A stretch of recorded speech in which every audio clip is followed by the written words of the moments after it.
Hey guys, welcome back. As always, my name is Leyzar, and apparently there's some hot topics in Warframe that we can talk about. And let's be honest, there's not much else going on, so let's talk about rumors, speculation, and all of that good stuff. In case you don't want to get spoiled, you might want to tune out now, because this vid might contain spoilers. Wukong Prime made an appearance over on Reddit from the guys over on console. We got a couple of screenshots, so let's talk about the new Prime frame. Now, in my earlier expectations for Tennocon 2019 vid, I was talking about Atlas. He should be the logical choice, right? Chronologically speaking, but then this showed up, so I probably lost that bet. This would appear to be Wukong Prime. Again, this picture comes from the guys over on console, and he does see a slight increase on the base stats. Now, the armor for this one is 275 instead of the base 250. The energy is up to 130 instead of 120. As you can see, the stat increases are very minor, as you would expect of most, if not all, Prime frames.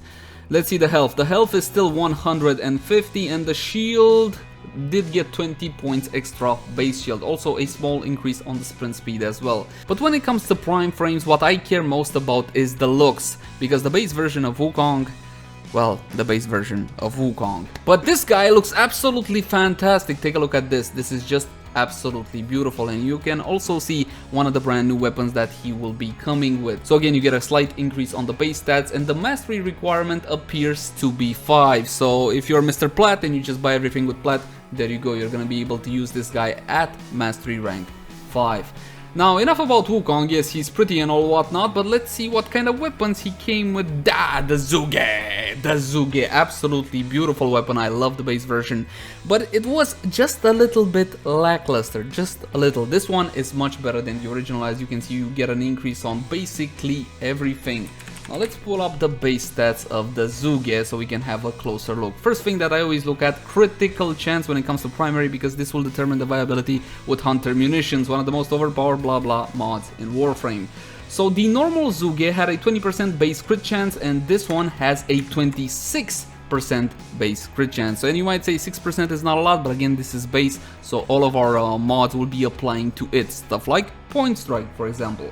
The critical multiplier remains at 2.0. As for the status chance, weirdly enough, this one has 30% status chance. As for the normal version of the Zhuge has 35%, so we are looking at a 5% drop in the status chance. As for the damage, this is probably the most interesting bit, because the Zhuge had 75% of its damage allocated to puncture. No longer the case. This one is based on slash, and we still have a pretty hefty status chance of 30%, so we're gonna be able to get slash procs through the critical chance with Hunter munitions, and also through the weapon's base status chance as well, so we can double dip into slash proc sources. Needless to say, this weapon probably will be an absolute monster. And yes, if you're thinking about Riven mods, yeah, the prices exploded already. They're super sky high, so if you want to get one, you're gonna have to shell out quite a bit of plat. Now, one more important thing, the fire rate has gone up as well. The Prime version appears to be having 5.5, and the normal version had 4.17, so pretty hefty increases on the Zhuge. Definitely love it, and I will bring you guys a full review as soon as possible. As for the second Prime weapon, it's gonna be the Ninkondi Prime. Now keep in mind that the normal version of the Ninkondi was all electricity damage, which made it easy to proc whatever element you want, the right combination and all whatnot. But this one has the full array of impact, puncture, and slash, and this can be a good thing or a bad thing depending on how you look at things. Keep in mind that impact, puncture, and slash, the physical types, have a 4 times greater chance at applying a status proc over elemental types such as electricity, so that might be a bummer.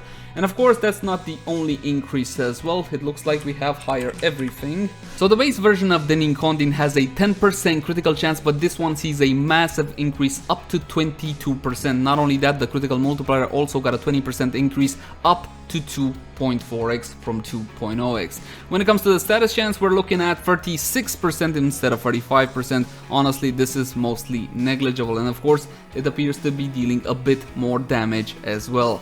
But again, the issue is that they included IPS, so the main IPS on this one, once again, will be impact. It's the highest IPS value. It's a bit of a give and take, but I'm definitely interested in checking out this weapon as well. And I believe, my friends, that is pretty much it for for the leaks over on Reddit. Also keep in mind that Rebecca kinda hinted in a convoluted way that Wukong would be the next Prime frame during an interview. Now of course this is still all just speculation and all whatnot, so we might get to see Atlas after all, but to be honest, this looks pretty convincing. What do you guys think? Let me know in the comment section down below. Are you sad that you're not gonna be getting Atlas, or are you happy for Wukong? To be honest, most people love the Wukong rework. They say it's absolutely fantastic, and I've seen a whole lot of quote-unquote Wukong mains coming out of the woodwork, so there is that to take into account. Anyway, let me know in the comment section down below, how do you feel about this Prime access pack? Are you gonna get it, or are you gonna skip it? Thank you guys so much for watching. Like, favorite, share, and subscribe if you enjoy the content. And if you got any feedback for me, I would love to read it in the comment section down below. Until next time, my friends.